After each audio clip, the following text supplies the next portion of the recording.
Hello again.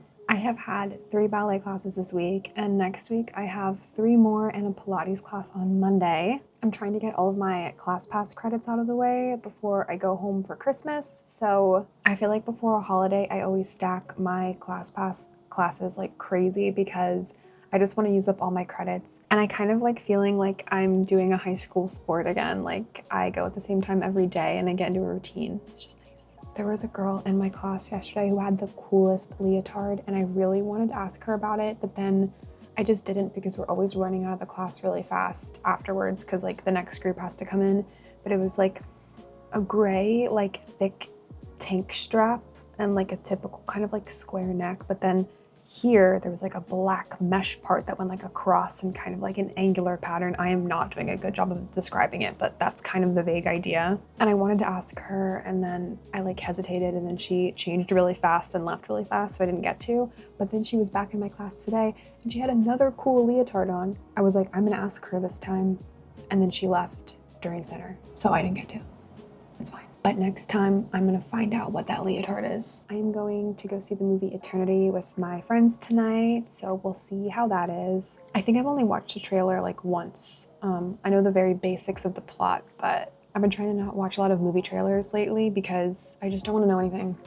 You know, I want to see the log line and just go to the movie. So hopefully that's good. And then tomorrow, I'm seeing Zootopia 2 with my roommates. And I know that's gonna be good, so not concerned about that. But yeah, that is my evening. And then on Sunday, we're gonna go see my friend perform in a matinee of the musical Hair because she's in the show and I've never seen the show, so I'm very excited. Hello, I am back from the movie. I figured I would just give you my thoughts now and then I can cut this voiceover into the footage of me with my journal if I so please. So basically, what can I say about this movie? The premise of the movie is that Elizabeth Olsen's character dies and goes to not heaven, but kind of like a waiting room before she chooses the eternity she spends her afterlife in. And she is greeted in the afterlife by both her husband she spent 60 years of her life with and her husband who died when she was like in her 20s, who was her first love. So she has to decide within a week who she is going to spend eternity with. Is this a great premise for a movie? Yes. But do I think it's an even greater premise for a play? Yes. And I'll tell you why I thought this better suited a play, and this is 100% on me. Basically, the world building of this world that we're in is so interesting that I was finding myself very distracted by it the whole time. I was not paying attention to any of the conversations that the characters were having. I was looking at the set in the background, reading signs and pamphlets and posters, and basically trying to figure out how the entirety of the world works. Because essentially what our characters are entering into is this kind of like waiting room between worlds. They've just died, they get off a train, they enter into like a waiting room, and then they have to essentially decide where they're gonna spend eternity. But the eternities are places like Beach World, where it's all a beach, or Mountain World, where it looks like a mountain range, or Simple Living, where it's like it looks like an old-fashioned like neighborhood.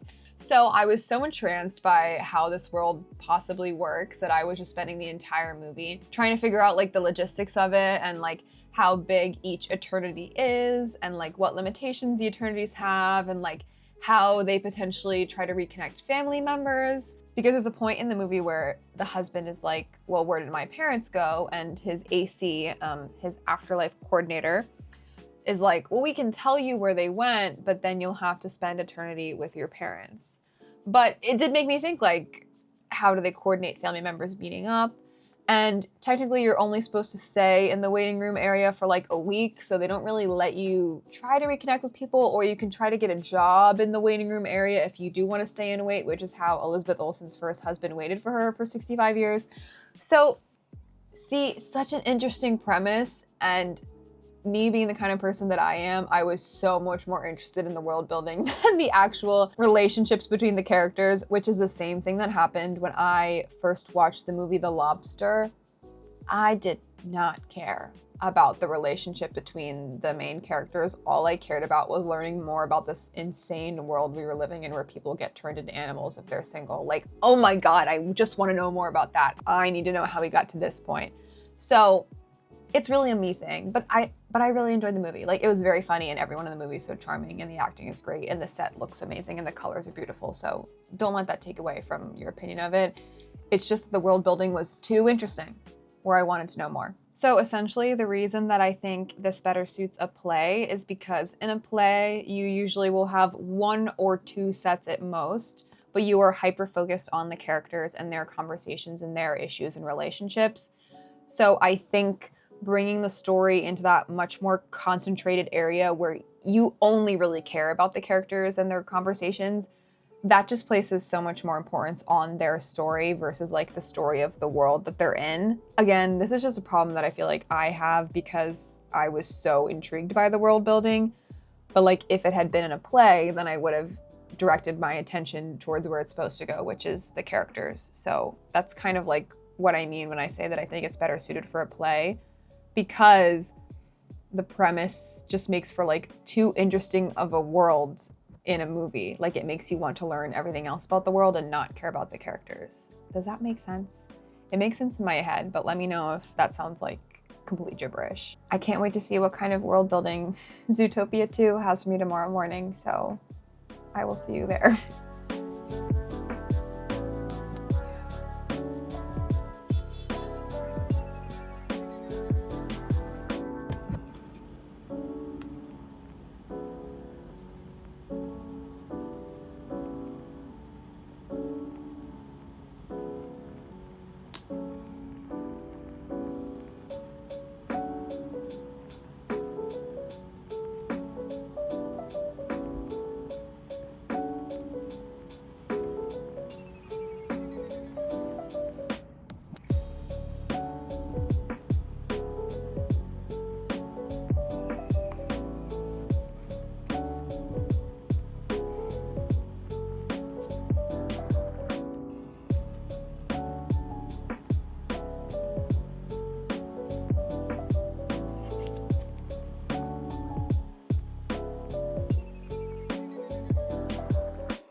Oh, hey, good morning. If you're looking at me right now thinking, wow, she looks like shit, you would be correct. I'm not gonna lie, I've been better in my time. Yesterday, I woke up feeling like I got hit by a truck. I had had some suspicions the night before that something was wrong. We were watching a movie in the living room and I was starting to get kind of like a sore throat. And as the night went on, like it was just kind of getting worse and worse. And then yesterday morning I woke up and I was like, I know something's up.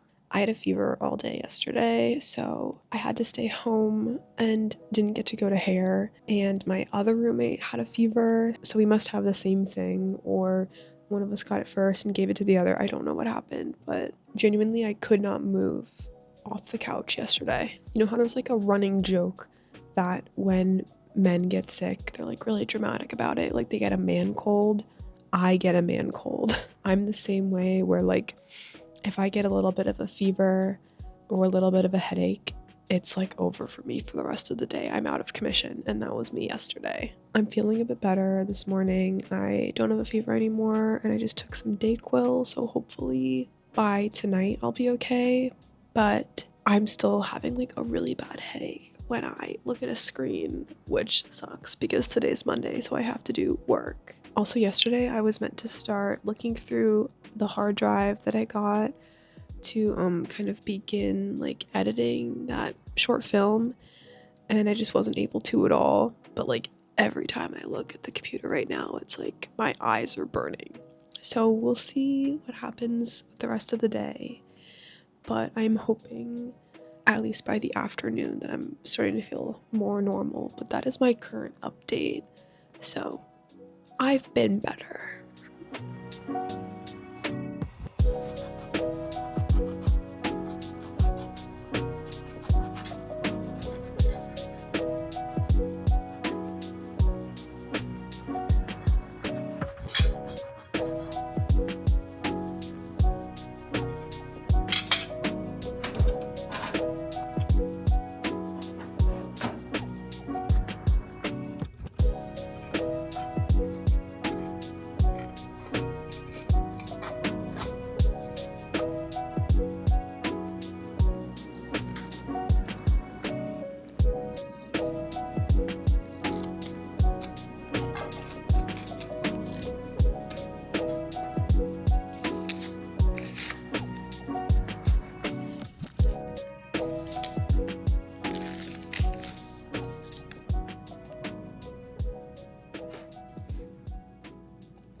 said, do you want a camera?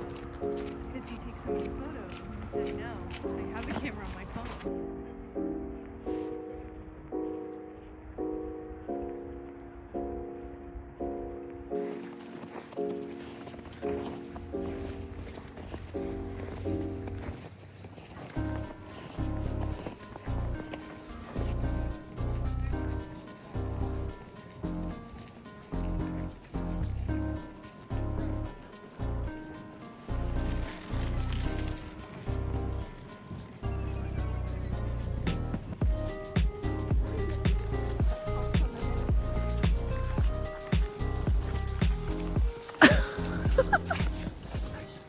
Oh hey, I'm back and I'm a human this time. Remember when I was like, oh, I have a man cold, Yeah, I had the flu. Yeah, I fully had the flu. I had a fever for 4 days, that was so awesome. Yeah, when I said my fever had broken in that first video, it came back the next day. Full force came back the next day. I canceled 4 ballet classes, 2 dinners, 1 concert, and 1 musical because of the flu. Did you know I was gonna originally title this video Ballet Vlog? Like a week of ballet classes? Right. Anyway, I finished A Study in Drowning this week. The best way that I feel like I can describe it is that it has the bones of a book that I would love. It had folklore and romance and academics and a mysterious fairy king and a mysterious seaside village. Like, it had everything there. But I think at the end, I just didn't fully connect with it in the way that I had hoped. That is not to say in any way, shape, or form that this wasn't a good book. It definitely is a good book. I think it just wasn't really up there for me. I took some issue with the world building. I felt like it was simultaneously way over the top and also too surface level. I do not think at any point while reading this book, I felt like I 100% knew what was going on geographically or politically or culturally. I felt like whatever was going on between Effie and Preston kind of took precedent over the rest of the book, which is fine, but given that Preston is from the neighboring country that is currently invading the country they're in and engaging them in war, I do feel like it would have been important to touch on that a little bit more. We get references to his last name and he has like a bit of an accent, and at one point an older character says something to Effie along the lines of like, I hope that dirty Argantian boy didn't defile you or something like that. But it still felt very surface level. Like, I feel like at the beginning of the book when they're still rivals, Effie is more upset with the fact that Preston is Argantian because he wants to study this Lyrian author. Like, she's upset that an Argantian student would want to study someone from Lear and not about the fact that he's from a country that's like invading them. And Preston ends up being half Lyrian, so it's not even really like both of his parents are from Argant. Like, he is half from her country. So it's just like, I don't know. I think I wanted a bit more information of the history between the two countries. Like, how active is this invasion if Effie is going to class and professors are doing their intro to class spiel in her language and then switching to Argantian, and she's even like, yeah, you know, they're starting to speak in Argantian in preparation of a full-scale takeover. I'm like, how far along is this war? Like, tell me more about that. But instead she'll say that like one line and she'll be like, well, back to my thing, back to the book that I like. Like, I'm like, please, like, you're so close, like, just tell me like a little bit more information. I need to know it, and I need to know it because your boyfriend is gonna be deeply intertwined with this other country and we're still not gonna get enough information about it. I don't know, I felt like that was what was keeping me from being fully immersed in the world and like connecting to the world. The ideas of national identity and culture are so important to the plots of the book, but I feel like we don't get enough information as readers. Also, can I just say that one of the main plots of the book is finding out who wrote this like famous novel that Effie loves. And so like the authorship of the novel is like the main plot. Like, that's what they're trying to figure out. And I feel like it's very obvious from the jump who the author is. I don't know if we're supposed to know as early as we do and like we're supposed to watch Effie and Preston figure it out from afar, or if we're supposed to figure it out with them. But I feel like if anyone picks up this book and like reads up to that chapter, like they'll know exactly who the author is. Like, it didn't feel like a mystery, but maybe it wasn't supposed to be. But that's just my thing. That's all she wrote. Overall, I enjoyed it. I thought the romance was very sweet between the two characters. I think maybe sometimes I struggle with magical realism because it's easier for me to kind of like figure out the vibe of the book if it's one way or another. When it's kind of tied together, it just makes me want to know more and more and more about the world and like know exactly how much magical and fantastical elements are a part of the world. And so when the characters just kind of like gloss over it, then I'm always like, I need more information so I know exactly how to like approach this book. Anyway, that's all. So now an update on my ballet classes after I took a full week out being sick. I had the most amazing class yesterday. We had a substitute that I've never had before. And I don't think she's usually on the schedule either. And usually that class can get to be like 20 people. So you don't get a lot of like personal hands-on correction, but for whatever reason, like maybe because it was a sub or like we're getting close to the holidays, there were like 6 people in that class. So we were all getting like the most personal, perfect notes and corrections that we needed. And it was just like, oh, it was so good. In ballet, I struggle a lot with turnout and being over my standing leg and keeping my standing leg turned out, especially when I'm like up in retiré or releve. And I don't even notice that I'm doing it, but often like I will turn my back foot in fifth, or when I go up into like retiré, then like I will turn that supporting leg in and I don't even notice I'm doing it. And she noticed it like that fast. And I struggle with balance when I'm up on one leg. And my teacher was like, the support that you get when you are up on one leg comes from the opposition of having your leg turned out. Like when your muscles are literally like this, like wrapped around your leg, that's the opposition that keeps you up on that leg.